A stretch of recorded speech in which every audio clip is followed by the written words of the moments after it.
ఒక్కసారి వీలైతే దీన్ని జూమ్ చేయండి. ఈ మహానుభావుడు ఎవరంటే జోగేంద్రనాథ్ మండల్. ఈయన ఎవరంటే ఏ విధంగా అయితే భారతదేశానికి తొలి న్యాయశాఖ మంత్రి మరియు కార్మిక శాఖ మంత్రి బాబాసాహెబ్ అంబేద్కర్ గారు ఉన్నారో, అదేవిధంగా నాటి పాకిస్తాన్కి తొలి న్యాయశాఖ మంత్రి కార్మిక శాఖ మంత్రి ఈయనే జోగేంద్రనాథ్ మండల్ గారు. ఈ యొక్క పుస్తకం ఏమిటి అంటే ఆయనను మంత్రిత్వ శాఖలు తీసుకున్న తర్వాత ఆయన ఒక 3 సంవత్సరాల తర్వాత రాజీనామా చేయడం జరిగింది. ఆయన రాజీనామా చేస్తూ ఆయన రాజీనామా ఎందుకు చేస్తున్నటువంటి అనేక కారణాలు ఈ యొక్క పుస్తకంలో పెట్టడం జరిగింది, పొందుపరచడం జరిగింది. ఈ యొక్క పుస్తకాన్ని నాటి ప్రధాని లియాఖత్ అలీకి పంపించడం జరిగింది.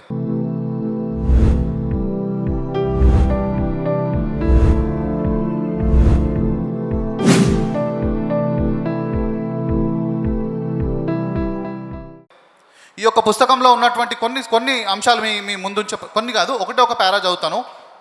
ఆల్మోస్ట్ బుక్లో మొత్తంలో ఉన్నటువంటి సారాంశం వచ్చే ప్రయత్నం చేస్తాను. హిందువుల ఇళ్లను దోచుకోవటం, వారిని యథేచ్ఛగా వేధించటం, హింసించటం ఎప్పటిలాగానే కొనసాగుతున్నది. పోలీస్ స్టేషన్లలో హిందువులు ఇచ్చిన ఫిర్యాదులను పట్టించుకోరు. హిందూ కన్యలను అపహరించటం, మానభంగం చేయటం తగ్గిపోయిందని అనుకుంటున్నారు. కానీ కాదు. ఎందుకంటే 12 నుంచి 30 సంవత్సరాల మధ్య వయసు గల హిందూ సవర్ణ కన్యలు ఎప్పుడూ తూర్పు బెంగాల్లో లేరు. వెనుకబడ్డ కులాలు చెందిన హిందూ కన్యలు వారి తల్లిదండ్రులతో ఉంటున్నారు. వారిని ముస్లిం గూండాలు వదలడం లేదు. షెడ్యూల్ కులాలకు చెందిన ఆడపిల్లలపై మానభంగాలకు కొదవలేదు. ముస్లిం గూండాలు తమ ఆడపిల్లలను వేధిస్తున్నారన్న అనేక ఫిర్యాదులు నాకు అందాయి. కానీ పోలీసులు కూడా పట్టించుకోవడం లేదు. ఇది ఒక పుస్తకం యొక్క సారాంశం. అనేకమైనటువంటి అత్యాచారాలకు, హింసలను ఆయన మానసికంగా ఎంతో క్షోభకు గురై ఈ యొక్క ఉత్తరాన్ని అంటే కంప్లైంట్ ఇచ్చినా కూడా పట్టించుకోలేరు. స్వయంగా ఇతనే డీజీపీ అక్కడ ఉన్నటువంటి పోలీసు ఉన్నతాధికారులతో మాట్లాడినా కూడా ఒక కంప్లైంట్ కూడా రిజిస్టర్ చేయనటువంటి పరిస్థితుల్లో చూసి ఇక్కడ మాకు న్యాయం జరగదు, నన్ను నమ్మి కొన్ని లక్షల మంది ఇక్కడ ఈ యొక్క ఈస్ట్ పాకిస్తాన్లో అందరూ కూడా దళితులు మిత్రులు అందరూ కూడా వచ్చిన్నారు, వీళ్ళ మాన ప్రాణాలకు ఎలాంటి భరోసా దొరకడం లేదన్న బాధతోటి ఆయన ఈ యొక్క ఉత్తరం రాసి ఈస్ట్ పాకిస్తాన్ని వదిలివేయడం జరిగింది. తర్వాత కొన్ని సంవత్సరాలకు అక్కడి నుంచి వచ్చేయడం జరిగింది. వచ్చి భారతదేశంలో స్థిరపడి అక్కడ చనిపోవడం జరిగింది. అదేవిధంగా చాలామంది మిత్రులు ఈ మధ్య సిఏఏని వ్యతిరేకిస్తున్నారు. భారతీయ జనతా పార్టీ ఏదైతే తెచ్చిందో కేంద్ర ప్రభుత్వము సిఏ కాన్సెప్ట్ను వ్యతిరేకిస్తున్నారు. మిత్రులారా, దళిత సోదరులారా, దయచేసి ఒక్కసారి వినండి. సిఏ కాన్సెప్ట్ను చాలామంది దళిత సోదరులు వ్యతిరేకిస్తున్నారు. కాదు, స్వయానా బాబాసాహెబ్ అంబేద్కర్ గారే ఈ దేశంలో మొట్టమొదటి సిఏ లాంటి ఒక కాన్సెప్ట్ని, అంటే పాపులేషన్ ఎక్స్చేంజ్, పూర్తిగా మతపరమైనటువంటి పాపులేషన్ ఎక్స్చేంజ్, అంటే ముస్లింలందరూ కూడా వారి యొక్క పాకిస్తాన్కి వారికి కోరుకున్న విధంగా అక్కడికి వెళ్ళిపోవడము, అక్కడ ఉన్నటువంటి హిందువులందరూ కూడా ఇక్కడికి భారతదేశంకి వచ్చేసి ఒక స్వజాతి దేశాన్ని, అంటే అక్కడ పూర్తిగా ముస్లిం దేశాన్ని, ఇక్కడ యొక్క స్వజాతి దేశాన్ని సాధించాలి అనేటటువంటి ఒక అభిప్రాయంతో వారు పేజ్ నెంబర్ ఇది వాల్యూమ్ ఈ యొక్క పుస్తకం ఏంటంటే మై థాట్స్ ఆన్ పాకిస్తాన్ అంటారు దీన్ని. పాకిస్తాన్ లేదా భారతదేశ విభజన పుస్తకం ఇది. స్వయానా బాబాసాహెబ్ అంబేద్కర్ గారు తన సొంత రచనలు ప్రసంగాల్లో ఉన్నటువంటి భాగం ఈ పుస్తకం. వాల్యూమ్ 8 పేజ్ నెంబర్ 100 to 106 చదవండి. పూర్తిగా సిఏ కాన్సెప్ట్ దీంట్లో ఉంటుంది. కేవలం ఈ పుస్తకం మీకు ఈ యొక్క సభాముఖంగా చూపించడానికి తీసుకురావడం జరిగింది. అది అబద్ధం కాదు. కాబట్టి దళిత సోదరులారా, ఈరోజు సిఏ చట్టం ద్వారా భారతదేశంలో వసతి పొందడానికి కానీ, భారతదేశం పౌరసత్వం పొందడానికి కానీ, అక్కడ ఉన్నటువంటి హింస నుంచి తప్పించుకోవడానికి అవకాశంగా ఉన్నటువంటి యొక్క పూర్తి ప్రజలు ఎవరంటే దళితులే, అక్కడ నామశూద్రులే. కాబట్టి సిఏ కాన్సెప్ట్ ప్రత్యేకంగా దళితులకే ఎక్కువ లాభం ఉంది. కాబట్టి ఈ యొక్క సిఏ కాన్సెప్ట్ని వ్యతిరేకించకండి అని చెప్పి నేను ఈ యొక్క సభాముఖంగా అందరిని కూడా కోరుకుంటున్నాను. అదేవిధంగా ఈరోజు చాలామంది ఈ జై భీమ్ సిద్ధాంతాలలో పడి మోసపోతున్నారు. మిత్రులారా, బాబాసాహెబ్ అంబేద్కర్ గారి యొక్క పుస్తకాన్ని చదవండి. ఈ దేశంలో కుల వివక్షతలు పోవాలి, కులం అనేటటువంటి చీడపురుగు పోవాలి తప్ప ఈ దేశం ఎప్పుడు కూడా స్వజాతి దేశంగా, అంటే హిందూ దేశంగా ఉండాలని కోరుకున్నటువంటి బాబాసాహెబ్ అంబేద్కర్ గారి మాటలు ఈ పుస్తకంలో ఉన్నాయి.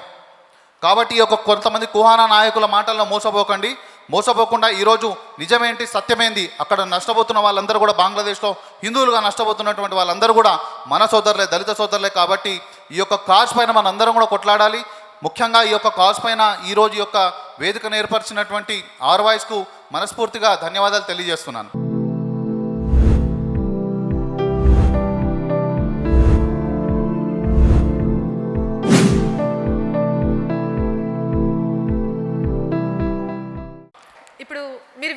ఉన్నారు బంగ్లాదేశ్లో జరిగేది ఇలా. ఎక్కువ టైటిల్స్ అనేది కాదు, కనిపిస్తూనే ఉంది. ముస్లింలు హిందువుల మీద దాడి చేస్తున్నారు, మైనారిటీల మీద దాడి చేస్తున్నారు. ముస్లింలు హిందూ అమ్మాయిల్ని పైశాచికంగా అత్యాచారం చేస్తున్నారు. ఇక్కడ మీరు ఒక మైనారిటీ లీడర్, ఇలాంటివన్నీ విన్నప్పుడు ఏమనిపిస్తుంది?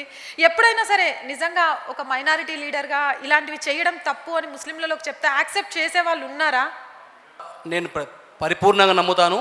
భారతదేశంలో హిందుత్వం దృఢంగా ఉన్నంత వరకే ఇక్కడ ఉండే ముస్లింలకు శాంతిగా బతకగలుగుతారు, సంతోషంగా బతకగలుగుతారు, వారు సుభిక్షంగా ఉండగలుగుతారు.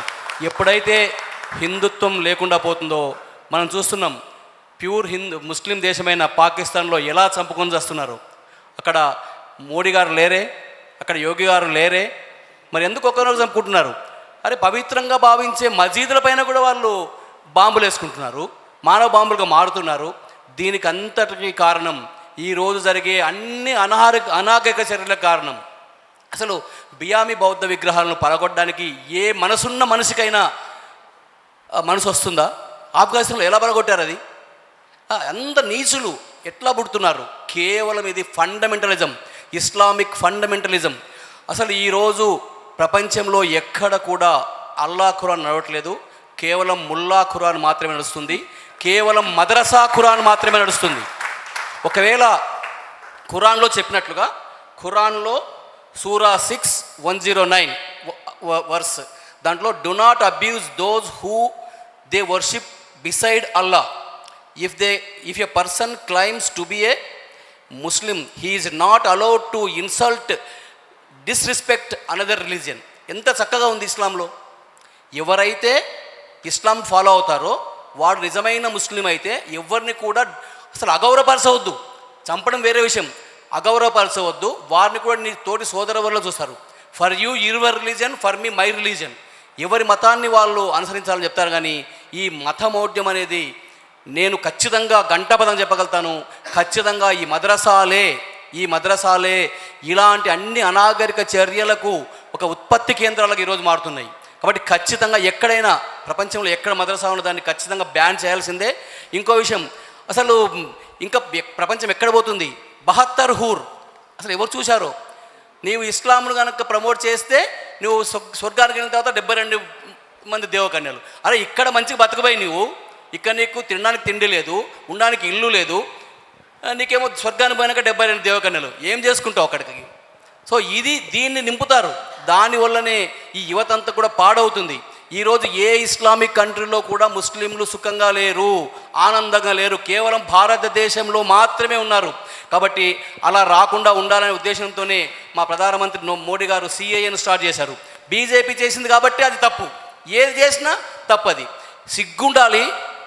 మన భాగ్యనగర్లో హైదరాబాదులో ఉండే రాజ్యాంగం పైన ప్రమాణం చేసిన ఒక ఎంపీ గారు పార్లమెంట్ అత్యున్నత మన ప్రజాస్వామ్యానికి దేవాలయమైన పార్లమెంట్లో జై పాలిస్తాను అంటాడు. సరే, అక్కడ ముస్లింలు ఇబ్బంది పడుతున్నారు, జై పాలిస్తానంటావు.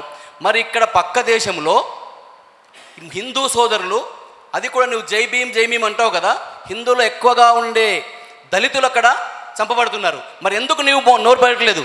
ఎందుకు నీవు అసలు సంఘీభావం పలకట్లేదు? ఎందుకు ర్యాలీ చేయట్లేదు? అంటే ఓట్లు పోతాయి.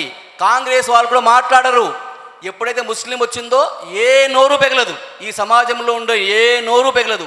కేవలం అది హిందుత్వ సమస్యలు భారతీయ జనతా పార్టీ మాత్రమే. అంటే మాదేన బాధ్యత, వేరే వాళ్ళది కాదా? సో దీన్ని ఈ భారతీయ జనతా పార్టీ, సంఘ్ పరివార్ సంస్థలు చాలా దూరంగా ఆలోచించే ఇలాంటి వస్తున్న ఉద్దేశంతోనే నేను విద్యార్థి దశలో ఉన్నప్పుడు 86లోనే చికెన్ నెక్ అనే ఉద్యమాన్ని తీసుకోవడం జరిగింది. ఒకవేళ ఆ రోజు కనుక చికెన్ నెక్ను మనం సంరక్షించి ఉండకపోయింటే ఈరోజు మనకు 7 సిస్టర్ ఆఫ్ ద ఈస్ట్ అవన్నీ కూడా 7 రాష్ట్రాలు మనకి వెళ్ళిపోయేవి. సో అంత దూరదృష్టితో మా పరివార సమస్యలు పనిచేస్తున్నాయి. కాబట్టి ఖచ్చితంగా ఈ అనాగరికమైన చర్యలు మానాలంటే ఖచ్చితంగా ముస్లిం సమాజంలో, ఇస్లాం సమాజంలో ఖచ్చితంగా రిఫార్మేషన్ రావాల్సిందే. ఏ మతం అయితే అలాగే ఇంకా ఆర్థడాక్స్గా ఉంటుందో, దానిలో మార్పులు రావో, సంస్కరణ రావో, ఆ మతంలో ఉండే వాళ్ళంతా కూడా ఖచ్చితంగా ఇలాగనే ఉన్మాదులుగా మారుతారు. అక్కడ ఉండేది మనుషులు కాదు, అక్కడ ఉండేది ఉన్మాదులు అంటాను నేను. అక్కడ ఉండేది విద్యార్థులు కాదు, వాళ్ళు ఒక ఉన్మాదులు. విద్యార్థుల పేరుతో ఉండే ఉన్మాదం చేసే చేష్టలే. అసలు అమ్మాయిని చూస్తే మన చెల్లెల్లాగా అనిపిస్తుంది. వారిని ఎట్లా కాలుస్తారు? ఒక మనిషిని కాల్చడానికి ఎట్లా మీకు ఉంటుంది. ఇస్లాంలో అట్లా ఉండదే. సో దయచేసి ఎక్కడైనా సరే ఈ ప్రపంచంలో ముస్లింలు సుఖంగా ఉండాలంటే ఖచ్చితంగా హిందుత్వం ఉంటేనే ముస్లింలు ఖచ్చితంగా సుఖంగా ఉంటారు. చూస్తున్నట్లయితే ఒక రిజర్వేషన్ విషయం పైన ప్రారంభమైనటువంటి ఇష్యూ ఈరోజు హిందువుల పైన దాడులకు దారి తీయడానికి వెనగల కారణం ఏంటంటే ఇది ఒక అడ్డు మాత్రమే. రిజర్వేషన్స్ అనే ఒక దాన్ని అడ్డు పెట్టుకొని హిందువుల పైన, హిందూ మహిళల పైన దాడులు చేయడం కోసం, దౌర్జన్యాలు చేయడం కోసం అనేసి వాళ్ళు చేస్తున్నటువంటి కార్యక్రమాలే మనకు లైవ్ ఎగ్జాంపుల్గా మనం గుర్తించాలి. ముఖ్యంగా ఈ రోజున్నటువంటి బంగ్లాదేశ్ ఏదైతే ఉందో, నాటి భారత్ నేటి బంగ్లాదేశ్, అక్కడ ఉన్నటువంటి సమాజం కూడా భారతీయులు, నాటి భారతీయులే నేడు బంగ్లాదేశీయులుగా జీవిస్తున్నటువంటి పరిస్థితి. ముఖ్యంగా కొంతమంది మతతత్వవాదులు, మత కల్లోలా సృష్టించేటటువంటి నీచ నికృష్టులు ఎవరైతే ఉన్నారో వాళ్ళు దేశం పైన, దేశం మన భారతీయ తత్వం కావచ్చు, వాళ్ళు ఏ దేశంలో ఉన్నా ఆ దేశం యొక్క తత్వాన్ని మరచి, ఆ దేశం పట్ల బాధ్యతలను, గౌరవాన్ని మరచి కేవలం మతతత్వం అనే అజెండాతో ఇటువంటి విధ్వంసాలు సృష్టించడాన్ని ప్రతి ఒక్కరు కూడా ఖండించదగినటువంటి విషయం ఇది. ముఖ్యంగా చూసుకుంటే ఎక్కడ దాడులు జరిగినా, ఎప్పుడు జరిగినా కూడా అక్కడ బలవుతున్నది కేవలం హిందూ సమాజం మాత్రమే, హిందూ ఆడబిడ్డలు మాత్రమే. ఈ విధంగా మాన ప్రాణాలు కోల్పోతూ ఈ విధంగా విధ్వంసానికి గురవుతున్న బాధితులు ఎవరైనా ఉన్నారంటే అది హిందూ సమాజమే. ఈరోజు రాజకీయ నాయకులు, ముఖ్యంగా రాజకీయ నాయకుల యొక్క భాషను కనుక మనం గమనించినట్లయితే ఏ రాజకీయ నాయకుడు కూడా హిందూ సోదరులారా అని చెప్పేసి ఎక్కడ ప్రసంగించరు. క్రైస్తవ సోదరులారా, దళిత, ఎస్సీ, బీసీ, ఎస్టీ, ఈ వాళ్ళ భాషా విధానాన్ని మనం గమనించాలి. ఎందుకు హిందూ సోదరులారా అని చెప్పి ఏ రాజకీయ నాయకుడు మాట్లాడు? ఎవరైనా ఒక బాధ్యతతో హిందూ సమాజాన్ని రక్షించండి, హిందూ సంస్కృతిని కాపాడండి అని చెప్పేసి ఏ ఒక్క నాయకుడైనా ముందుకొస్తే అది మతతత్వం అవుతుంది. వీళ్ళు మతతత్వవాదులు అని చెప్పేసి వాళ్ళ మీద ఒక మాటల దాడితో కొంతమంది మేధావులు దాడులు చేస్తున్నారు తప్ప అసలు మన బాధ్యత ఏంటి, అసలు హిందూ సమాజం ఏంటి, సంస్కృతి ఏంటి, వాళ్ళపైన దాడులను ఎందుకు ఖండించొద్దని మాత్రం ఏ మేధావి కూడా ఆలోచించడు. ఈరోజు గల్లీలో ప్రతి ఒక్క ముఖ్యంగా చూసుకుంటే విద్యా సంస్థల్లో కూడా ప్రతి యూనివర్సిటీ కేంద్రాల్లో కులానికి ఒక సంఘం ముట్టుకొస్తుంది. అసలు కులం ఎక్కడుంది? మన దేశము, మన హిందూ ధర్మము, మన మతం లేనప్పుడు నువ్వు కులానికి జైలు కొడితే లాభం ఏంటి? చదువుకున్న మేధావులు కూడా ఈరోజు పోకడగా వెళ్తున్నారు తప్ప ఒక సామెత ఉంటుంది, నిజం గడప దాటేరోపు అబద్ధం సమాజాన్ని చుట్టేసి వస్తుందన్న విధంగా ఏది వాస్తవము, ఏది అవాస్తవం అని తెలుసుకోకుండా ఇలా కొంతమంది తమ స్వార్థం కోసం, రాజకీయ ప్రలోభాల కోసం సృష్టిస్తున్నటువంటి ఇటువంటి దాడులకు పాల్పడడం అనేది సరైనది కాదు. దీన్ని యావత్ సమాజం కూడా ఖండించాల్సిన విషయం. ఎవరైనా సపోర్ట్ చేస్తే మతతత్వవాదం అని ఎవరైనా అంటే అసలు దాడి చేయాల్సింది ఫస్ట్ ఆఫ్ ఆల్ వాళ్ళ మీద అని చెప్పేసి నా ఒపీనియన్. Thank you. ప్రసాద్ గారు, హసీనా గారు అక్కడి నుంచి వచ్చేసిన తర్వాత భారత్లో వచ్చాక మాకు కొన్ని మాటలు మాట్లాడారు అమెరికాకు సంబంధించి. అంటే అమెరికా అని చెప్పకుండా ఒక తెల్ల వ్యక్తి అని చెప్పారు. ఆ తర్వాత ఈవిడ్ని ఏ దేశం కూడా రానివ్వట్లేదు, ఏ దేశం పర్మిషన్ ఇవ్వట్లేదు. నిజంగా చెప్పాలంటే ప్రపంచంలో 46కు పైగా ముస్లిం దేశాలు ఉన్నాయి, వాళ్ళు కూడా ఆఖరికి ఆవిడని రావడానికి ఒప్పుకోవట్లేదు. ఈ పరిణామాలన్నింటినీ ఎలా అనుకోవచ్చు? ఈ చర్చలో పాల్గొన్న పెద్దలకు అందరికీ నమస్కారం అండి.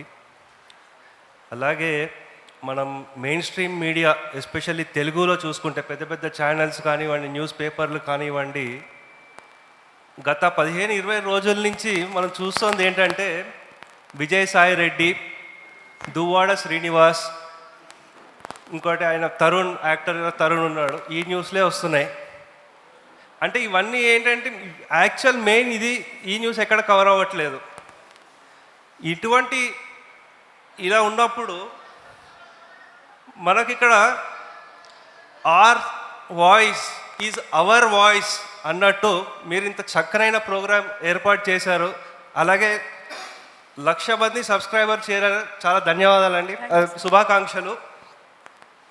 అలాగే మనతో పాటు ఉన్న సాయి గారు కరెక్ట్ 5 ఏళ్ల క్రితం నేషనలిస్ట్ హబ్ ఛానల్ ఏర్పాటు చేశారు. ఆల్మోస్ట్ ఇంకా ఈ నెలలో ఇంకొక 1 మిలియన్ సబ్స్క్రైబర్స్ అవుతారు. ఎంతోమంది జాతీయ వాదనలో ఉండే వాళ్ళకి స్ఫూర్తిగా నిలిచారు. మీ అందరికీ మీకు సాయి గారు ధన్యవాదాలండి, హార్టీ కంగ్రాచులేషన్స్. అలాగే మీరు ఇంకా అంటే తెలుగులోనే కాకుండా ఇంకా నేషనల్ లెవెల్లో కూడా ఇంకా ఎదగాలని మా శ్రీరాముడిని ప్రార్థిస్తున్నామండి. సార్, మీరు షేక్ హసీనా గారి గురించి మాట్లాడారు. వారికంటే ముందు వారి తండ్రి గారి గురించి మాట్లాడాలి. ముజిబుర్ రెహమాన్ గారు అంటే ఆయన ఏదో చాలామందికి తెలియని విషయం ఏంటంటే 1946 అంటే ఆయన చదివింది కలకత్తా యూనివర్సిటీలోనే. అప్పుడు 1946లో కలకత్తాలో రైట్స్ జరిగాయి, హిందూ ముస్లిం రైట్స్. డే ఆఫ్టర్ టర్మ్ ఏదో ఒకటి మర్చిపోయాను. అది మెయిన్ కర్త కర్మ క్రియ ఈయననే దగ్గరుండి రైట్స్ చేసింది. ఆర్ వాయిస్కి కూడా 1 lakh సబ్స్క్రైబర్స్ రీచ్ అయిన సందర్భంగా కంగ్రాచులేషన్స్. అండ్ నవత గారికి చాలా చాలా thanks. This is my first time వేదిక మీద మాట్లాడడం. యాజ్ అ నేషనలిస్ట్ నన్ను గుర్తించి నాకు ఈ ఆపర్చునిటీ ఇచ్చినందుకు ఆర్ వాయిస్కి చాలా చాలా థ్యాంక్స్. ఇప్పుడు మేడం అడిగినట్టు లిబరల్స్ ఎందుకు సైలెంట్గా ఉన్నారు? బికాజ్ లిబరల్స్ వాళ్ళ ఓన్ ఇంట్రెస్ట్ ఉంది. ఇప్పుడు మోదీ గారి ప్రభుత్వాన్ని, దిస్ నేషనలిస్ట్ గవర్నమెంట్ని పడగొట్టేస్తే వాళ్ళు పవర్లోకి వద్దామనే ప్లాన్ వాళ్ళకు ఉంది. ఇప్పుడు బంగ్లాదేశ్కి అగెయిన్స్ట్గా వీళ్ళు మాట్లాడరు. వీళ్ళు ఎప్పుడూ ఏ రోజు హిందువుల మీద ఏ దాడి జరిగినా ఈ రోజు వరకు నోరు మెదపలేదు. వాళ్ళు ఇక మీదట మెదుపుతారు, నోట్లోంచి ఒక మాట కూడా బయటికి మాట్లాడతారని మేము అనుకోవటం లేదు. We have lost hope. వీళ్ళు ఎట్లా అంటే ఏదైతే యాంటీ నేషనల్ యాక్టివిటీ ఏదైతే ఎలిమెంట్ ఉంటుందో అది పైకి తీసుకొని వచ్చి ఇండియాని ఏ విధంగా అన్రెస్ట్ ఇండియాలో క్రియేట్ చేయాలి అనే దాని మీదనే వాళ్ళ ఫోకస్ ఉంటుంది తప్పితే వీళ్ళు ఎప్పుడూ నేషనల్ ఇంట్రెస్ట్ మీద లిబరల్స్ ఎప్పుడూ మాట్లాడరు. ఎందుకు మాట్లాడరు అంటే these people have deep connections with the deep state. మనకి సోరోస్ గ్యాంగ్ అని, రాత్స్చైల్డ్ అని వింటూ ఉంటాం మనం. వీళ్ళందరూ ఎవరు అంటే వీళ్ళు ఏ కంట్రీలోనైనా సరే నేషనలిస్ట్ గవర్నమెంట్ ఫామ్ అయింది అంటే వాళ్ళని పడగొట్టే పని మీదే ఉంటారు. సోరోస్ హ్యాస్ ఓపెన్లీ సెడ్ నేను ఎన్ని బిలియన్స్ అయినా నేను ఖర్చు చేస్తాను ఇండియాలో రైట్ వింగ్ గవర్నమెంట్ని పడగొడదామని చెప్పాను. బట్ ఆయన తరం కాదది. Till we nationalist are there to support ఆ కంట్రీ, అది వీళ్ళెవరి తరం కాదు. ఇంకొక విషయం ఏంటి పాయింట్ తీయాలి ఇక్కడ అంటే వీళ్ళందరూ ఇండియాలో కూడా ఇదే పరిస్థితి వస్తుంది అని చెప్తున్నారు. ఇండియాలో ఇలాంటి పరిస్థితి రాదు. ఫస్ట్ థింగ్ మన డిఫెన్స్ సర్వీసెస్ అన్నీ, మన ఫోర్సెస్ అంతా చాలా స్ట్రాంగ్గా ఉన్నాయి. They do not have their own interest. మన డిఫెన్స్, ఆర్మీ కానీ, నేవీ కానీ, ఎయిర్ ఫోర్స్ కానీ వీళ్ళు ఎప్పుడూ దేశం క్షేమం కోరుకొనే వాళ్ళు పనిచేస్తారు తప్పించి యాంటీ నేషనల్ ఎలిమెంట్స్ని వాళ్ళు ఎంకరేజ్ చేయరు. And one more thing, as long as మన కంట్రీ హిందూ మెజారిటీగా ఉన్నంతకాలం ఇవన్నీ జరగవు. రైట్. బికాజ్ యాక్చువల్గా చెప్పాలంటే హిందూస్ ఆర్ సెక్యులర్. మీరు మాకు సెక్యులరిజం మీరు మాకు ప్రీచ్ చేయక్కర్లేదు. We are by birth, we are born as seculars. We accept everybody.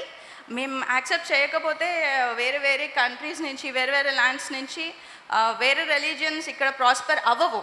First thing prosper అవ్వవు. అండ్ వన్ మోర్ పాయింట్, ఇక్కడ ఇప్పుడు బంగ్లాదేశ్ హిందూస్ మీద దాడులు ఏవైతే జరుగుతున్నాయో ఎప్పుడూ సాఫ్ట్ టార్గెట్ మనమే. అది బై డిఫాల్ట్ తీసుకోవచ్చు. What they are planning is ఈ బిఎన్పి ఏదైతే ఉందో అవామీ లీగ్కి opposition BNP with this Jamaat-e Islami, ఈ Jamaat-e Islami and BNP they have joint hands with the deep state. వీళ్ళు ఏం చేస్తున్నారు అంటే Jamaat-e Islami is a terrorist organisation అనుకుందాం. Because it is backed by ISIS backing ఉంది. వీళ్ళు ఏం చేస్తున్నారు, ఈ జమాతే ఇస్లామీ బిఎన్పితో కలిసి మిలిటరీ కూ చేసి షేక్ హసీనాని పక్కకు పెట్టేశారు. ఎందుకు పెట్టారు అంటే వీళ్ళకి గ్రేటర్ బంగ్లాదేశ్ అనే గురించి ఎవరైనా విన్నారా? గ్రేటర్ బంగ్లాదేశ్ అని they want to create a separate Islamic state. Okay. This greater బంగ్లాదేశ్లో వీళ్ళు మన ఇండియన్ స్టేట్స్ని కూడా కలుపుకుందామని చెప్పి they have a long term plan. ఆ ప్లాన్ ఏంటిది అంటే మన Manipur, Assam, Meghalaya, west Bengal and the current Bangladesh, so ఇవన్నీ కలుపుకొని ఆఫ్ఘనిస్తాన్ స్టైల్లో వీళ్ళు అక్కడ ఒక ఇస్లామిక్ క్యాలిఫేట్ ఫామ్ చేద్దామని ఈ జమాతే ఇస్లామీ పాయింట్. సో అది వాళ్ళ ప్లాన్. అమెరికన్ డీప్ స్టేట్ ఏంటిది అంటే it wants to make a proxy US land in that particular reason. మనకి ఏదైతే 7 సిస్టర్స్ ఉందో ఆ 7 సిస్టర్స్ అండ్ కుకీ ల్యాండ్ అని చెప్పి వాళ్ళు ఒక ప్రాక్సీ యుఎస్ స్టేట్ అక్కడ డెవలప్ చేద్దామని చెప్పి this deep state has plans. ఎందుకంటే సెయింట్ మార్టిన్స్ ఐలాండ్ ఏదైతే ఉందో ఆ ఐలాండ్ ఇండియా మీద నిఘా పెట్టి అటు యుఎస్ మీద కూడా చైనా మీద కూడా నిఘా పెట్టడానికి అని చెప్పి ఆ సెయింట్ మార్టిన్స్ ఐలాండ్ ఎనీవేస్ అక్కడ ఆయిల్ రిజర్వ్స్ ఉన్నాయని తెలిసింది. సో ఎక్కడైతే రిజర్వ్స్ ఉంటాయో అక్కడ అమెరికా పరిగెత్తుకుంటూ వచ్చేస్తుంది అవి వాళ్ళ కంట్రోల్లోకి తీసుకోవడానికి. ద సేమ్ వాళ్ళు ఆఫ్ఘనిస్తాన్లో చేశారు, సేమ్ ఎక్కడున్నా సరే అది అదే రిపీట్ చేస్తుంది. So these people want to అక్కడ ఆ పర్టిక్యులర్ పాయింట్ ఆ సెయింట్ మార్టిన్స్ ఐలాండ్ ఏదైతే కంట్రోల్ తెచ్చుకుందాం అనుకుంటున్నారో దానికి Sheikh Hasina she said no. So and ఈ కుకీ ల్యాండ్ ఈ ప్రాక్సీ యుఎస్ స్టేట్ ఏదైతే వాళ్ళు అక్కడ ఎస్టాబ్లిష్ చేద్దాం అనుకుంటున్నారో అది మనకి జరగలేదు. This all started during this anti CAA protest జరిగాయి కదా. అప్పుడు ఈ ఉమర్ ఖాలిద్, షర్జీల్ ఇమామ్ వీళ్ళందరూ ఈ టుక్ డే గ్యాంగ్ మొత్తం వచ్చి నేను చికెన్ నెక్ బ్రేక్ చేస్తా అంటున్నారు. యాక్చువల్ పాయింట్ అక్కడ ఉంది. ఆ చికెన్ నెక్ బ్రేక్ చేసామంటే మన 7 సిస్టర్స్ అంతా బ్రేక్ అయిపోతుంది, ఇండియా నుంచి బ్రేక్ అయిపోతుంది. మయన్మార్, బంగ్లాదేశ్, మన 7 సిస్టర్స్ ఏమైనా ఉన్నాయో అంతా కట్ ఆఫ్ అయిపోతుంది. So that land doesn't belong to us. అది కట్ చేస్తే మాత్రం సో అది మనం ప్రొటెక్ట్ చేసాం during that anti CIA protest. మనం ఆ పర్టిక్యులర్ చికెన్ నెక్ అనే ల్యాండ్ని మనం ప్రొటెక్ట్ చేసాం. అది యుఎస్కి మింగుడు పడట్లేదు.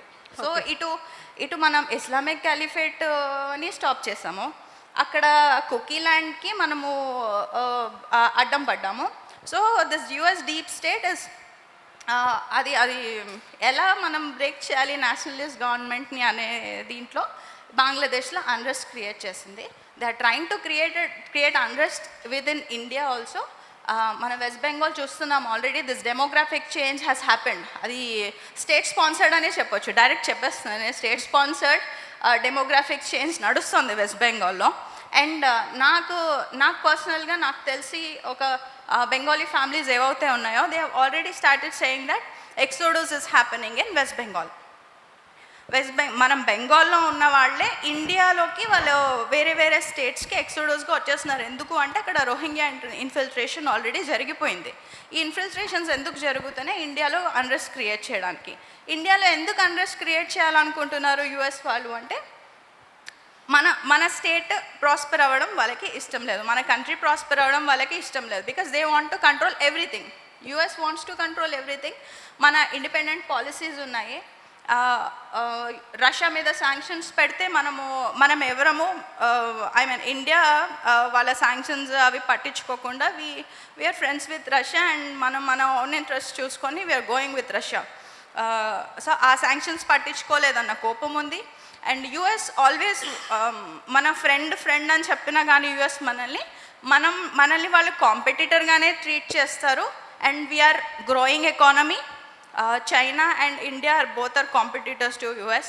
సో ఆ పర్టిక్యులర్ పాయింట్లో this US deep state as well as this Jamaat-e Islami is targeting Hindus and India to create unrest. నేను చూస్తుంటాను, చాలా మంచిగా చేస్తుంది. ఈ మధ్య అది కనపడలేదు. అట్లానే నేషనల్ హబ్ కూడా కనపడలేదు. ఇంతకుముందు కనపడితే ఇమీడియట్గా మావి రానివ్వట్లేదు సార్ పైకి. అందుకని సెర్చ్కి వెళ్ళి కొట్టాల్సి వస్తుంది. ఈ రెండు ఒకవేళ చూడాలనుకుంటే. గిరిధర్ గారు చెప్తున్నారు కానీ చాలా లాంగ్ ఉంటుంది, అందుకని ఆయన ఎక్కువ నేను చూడలేకపోతున్నాను. చాలా బాగుంటాయి. తర్వాత నాకు చాలా కావలసిన వాడు సాయికృష్ణ. తర్వాత ఇప్పుడే ప్రత్యేకంగా గిరిధర్ గారిని దాంట్లో చూస్తుంటాను, కానీ ఇప్పుడే నేను కలవడం ప్రత్యేకంగా కలవడం. వీరు విహెచ్పిలో ఉన్నారని కదా, నేను ఎప్పుడు మనం కలిసామా? వచ్చారా మీరు? మా ఇంటికి వచ్చారా? అయితే గుర్తుండట్లేదు, మర్చిపోతున్నా. ఈ అమ్మాయిని కూడా మర్చిపోతారేమో తెలియదు. మీరందరూ చాలా చక్కగా మాట్లాడారు, చాలా బాగా మాట్లాడారు. నాకు కూడా చాలా ఆవేదనగా ఉంది. కానీ గిరిధర్ గారు చెప్పినట్లుగా నేను చాలామంది చెప్తున్నా, విహెచ్పి వాళ్ళకు వాళ్ళు వీళ్ళు బజరంగ దళం ఇట్లా వచ్చినప్పుడు, లేకపోతే ఇవాళ పొద్దున కూడా ఫ్లాగ్ హాయిస్ట్ చేశాను 2 చోట్ల నేను ఇదే చెప్పాను. మన ఇంట్లో వాళ్ళందరం ఆయుధాలు ధరించాలి. ఏమిటది? ఒక శూలం. మనకు అధికారం ఉంది, ఎందుకంటే మన ఈశ్వరుడు శూలం పట్టుకుంటాడు, గద, కత్తి, ఈ బాణాలు ఏవైతే అవి మనం రక్షించుకోవాలి. ఒక 10 మంది వచ్చినా కూడా చేయాలి. మా ఇంట్లో మా మనవరాళ్ళు, 2 మనవరాళ్ళు, ఒక మనవడు, ముగ్గురు కూడా కరాటే బ్లాక్ బెల్ట్ సంపాదించారు.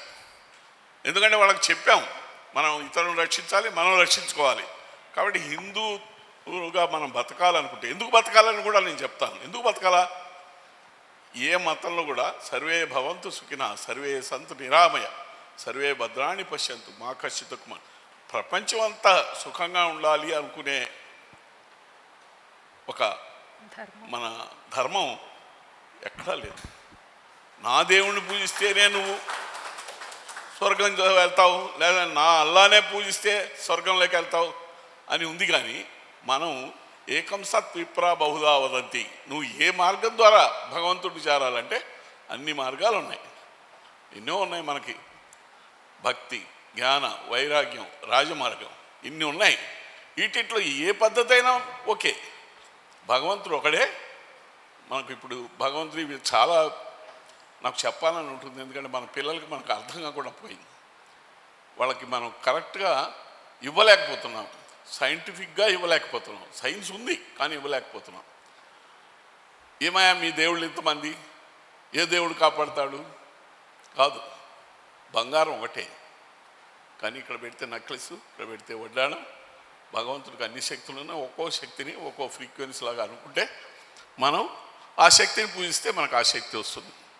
సరస్వతి పూజ చేస్తే విద్య వస్తుంది, లక్ష్మిని పూజిస్తే సంపద వస్తుంది, పార్వతిని పూజిస్తే శక్తి వస్తుంది. ఈ విధంగా మన మహర్షులు ప్రతి వాళ్ళకి అవసరమై, ప్రతి వాళ్ళు ఉండదగిరి, ప్రతి వాళ్ళకి అర్థమయ్యే ఇదిలో ఒక్కొక్క లెవెల్లో ఒక్కొక్కటి పెట్టి ఇంతవరకు కొన్ని వేల సంవత్సరాల నుంచి మనం కాపాడుకుంటూ వచ్చారు. మొన్న ఒక ఆయన అన్నాడు, ఏదో విధంగా హిందుత్వం ఉంటుంది కానీ ఈ లక్కంగా ఉండకపోవచ్చు అన్నాడు. కానీ హిందుత్వం కనుక నశిస్తే ప్రపంచమే ఒక దిక్కులేనిది అయిపోతుంది. స్వామి వివేకానందులు వారు చెప్పారు. కానీ భగవంతుడు ఇప్పుడు కూడా భగవంతుడు పోయేలాగా చేయడు. కాబట్టి మనం ధైర్యంతో మన పిల్లల్ని రక్షించాలి, మన పిల్లల్ని రక్షించుకోవాలి. ఈ ఆయుధాలు మనం పెట్టుకోవాలి. ఆనాడు ఏం లేకపోతే ఒక కర్ర ఏం ఉండదు మన దగ్గర. ఆడేం వస్తాడు, పొద్దు నుంచి కట్ చేస్తుంటాడు మాంసాన్ని, వాడికి ఒక కత్తి ఉంటుంది కదా, అవునా లేదా? మనం ఎందుకు పెట్టుకోవద్దు?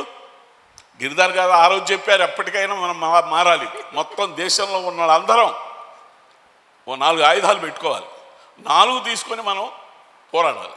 అట్లయితేనే బతుకుతాం. మీరు చూడండి, దేన్నైనా మీరు పిల్లిని తీసుకొని లోపల పెట్టి కొడితే అది కూడా పైన దూకుద్ది. కాబట్టి మనం ఆ విధంగా పొద్దున కూడా నేను చెప్పాను, ఇక్కడ వీళ్ళందరూ హిందువులే. 500 సంవత్సరాలు అందరూ హిందువులే. ఓ 100 సంవత్సరాల నాడు క్రిస్టియానిటీ అసలు లేదు. ఇవాళ మన వాళ్ళే క్రిస్టియన్స్ అయ్యారు.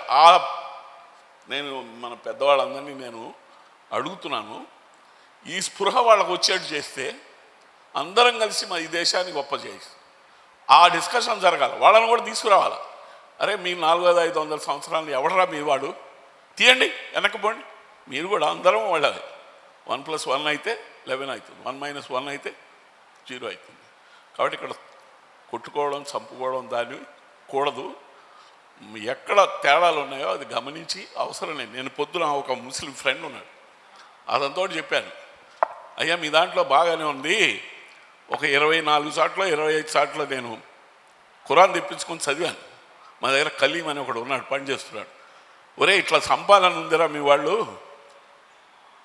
మిగిలిన వాళ్ళని చంపమని ఉంది. అట్లా ఉండదు సార్ అన్నాడు. అరే నువ్వు చదివావా అన్న, నా దగ్గర కొత్తది ఉందండి, మంచి బౌండింగ్ ఖురాన్ ఉందండి అన్నాడు.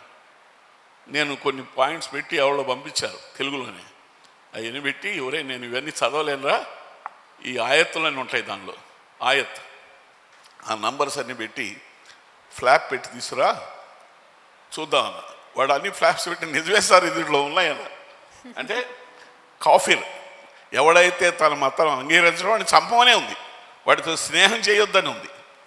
నేను కావాలంటే అందరికీ వచ్చింది, అది మన వీటిలో వచ్చింది. కాబట్టి ఇవన్నీ అమెండ్ చేయాలరా మీరు. మా దాంట్లో అన్నీ అమెండ్ చేసుకుంటూ ఉంటాం. హిందూ ధర్మంలో ఆ కాల పరిస్థితులకి ఏదన్నా నచ్చకపోతే అమెండ్ చేసుకునే పద్ధతి ఉంది మాకు. మీరు కూడా అక్కడ అమెండ్ చేయండి, లేకపోతే మీరు బతకరు. ప్రపంచం అంతా కలిసి మమ్మల్ని చంపుద్ది.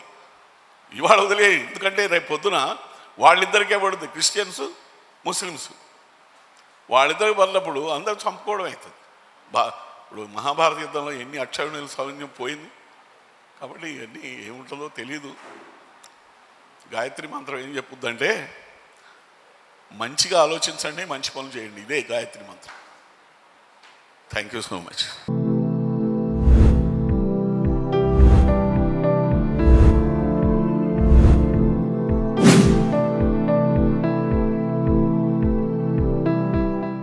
ఈ వీడియో మీకు నచ్చినట్టయితే లైక్ చేయండి, 10 మందికి షేర్ చేయండి. అలాగే కామెంట్ల రూపంలో మీ అభిప్రాయాలను మాతో పంచుకోండి. Nationalist hub group of channels ను సబ్స్క్రైబ్ చేసుకుని తెలుగునాట జాతీయవాద జర్నలిజాన్ని ప్రోత్సహించండి. ఈ వీడియో కింద ఉన్న బెల్ ఐకాన్ పై క్లిక్ చేయడం మర్చిపోవద్దు.